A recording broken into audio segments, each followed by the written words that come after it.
Hey guys, so today we're going to talk about the Neptune's auto top-off system known as the Neptune ATK. Now this unit here is going to be used on this tiny little 5-gallon pico Reef behind me.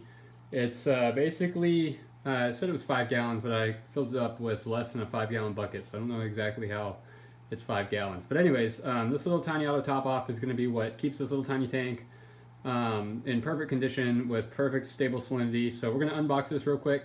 We're going to set this aquarium up today, and we're going to go over this ATK. The only thing we don't have for this tank is the light. The light's coming later this week, so hopefully in another couple days, maybe 3 days from now, we'll have the light, and then we can start to kind of stock it and stuff. But for now, we'll get the biological cycle going with some cycled filter media and some live rock and live sand. The ATK looks like this. It comes with a fluid monitoring module, it comes with a pump, and it comes with 2 optical eyes and a float sensor, which is awesome. Okay, inside we have our package contents here. As you can see, it's an orange and gray theme. We've got our orange tubing for the auto top off, very nice here. It says Neptune Systems on the side. I don't know if you can read that on camera or not, but that's pretty awesome. So we'll set that aside. We get our power supply. Next we have, this is probably our pump here. So this is our PMUP. Wow, this thing is tiny, holy moly. This is a tiny little pump. Guys, look how small this pump is. Literally tiny. It looks so big in the pictures, but this thing is like a, you can imagine like a little hand grenade, like a little baseball. That's exactly what this pump size is. A nice little valve to set up the pump with. This connects it to the pump.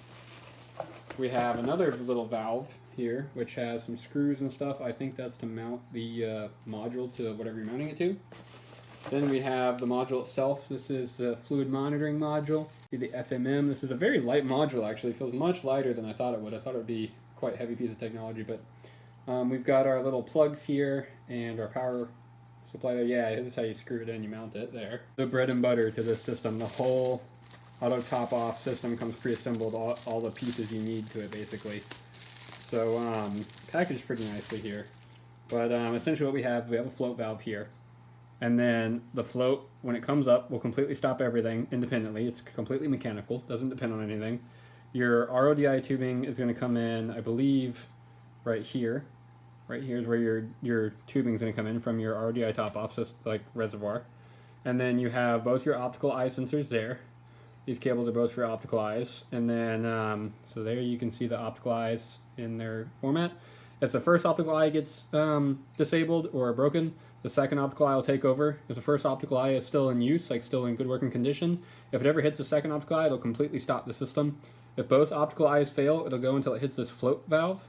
And then the FMM module that I showed you a minute ago, this module here, also has some programming on it. And the programming says if it ever takes longer than twice the normal average fill-up time, it'll completely stop filling up the aquarium. So if on average, if it fills up your tank in 8 seconds, if it goes for more than 16 seconds, it'll completely stop and shut itself down.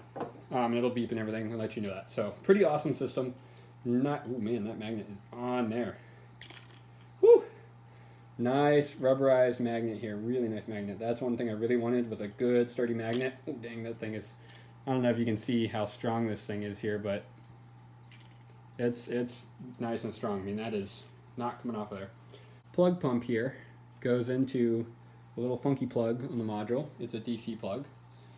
So we can plug that into the DC plug here. Looks like that, just goes in like that. Make sure that's nice and seated well. So that's in there like that. So these 2 plugs are labeled 1 and 2, which go into the respective port 1 and 2 on this machine. It looks like the USB-A cable is to program this thing if you want to change the settings.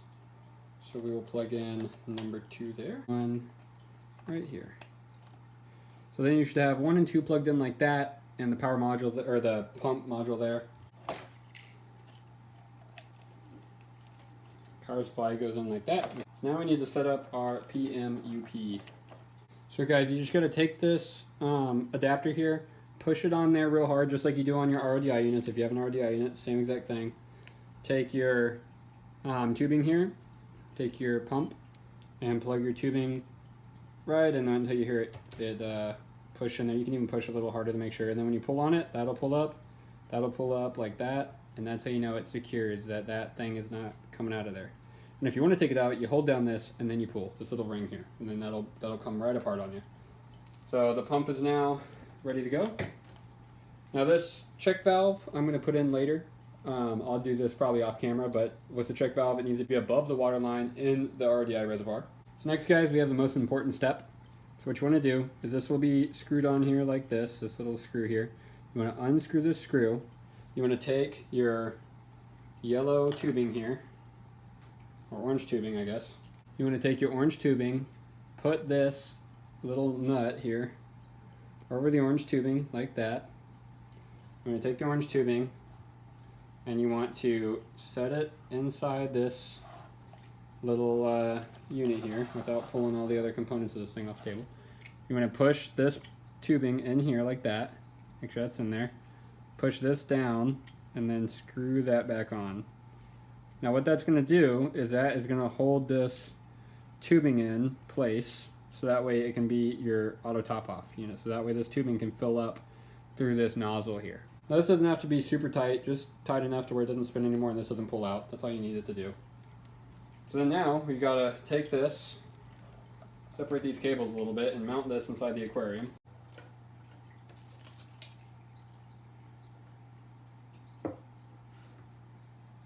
Okay guys, so they include 2 zip ties. I'm using a bunch of little zip ties so you can get a pack of them for a couple bucks at the store.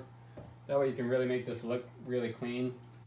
Okay guys, somewhere I lost the footage of me filling up the first half of this tank and putting in the sand. But what I'm doing here is taking some sand out of the 25 gallon in these little Ziploc baggies and dumping it in here. It took about like 4 little baggies worth. And then I've taken some live rock out of the 25 gallon, and I've taken this much water out of my 10 gallon, and then I'm going to take this water that you see me pouring here out of the 25 gallon. So all the water is established from my other 2 reef systems. The live rock was from my 25 gallon, and so was the sand, so it's all been live and already cultured and full of bacteria.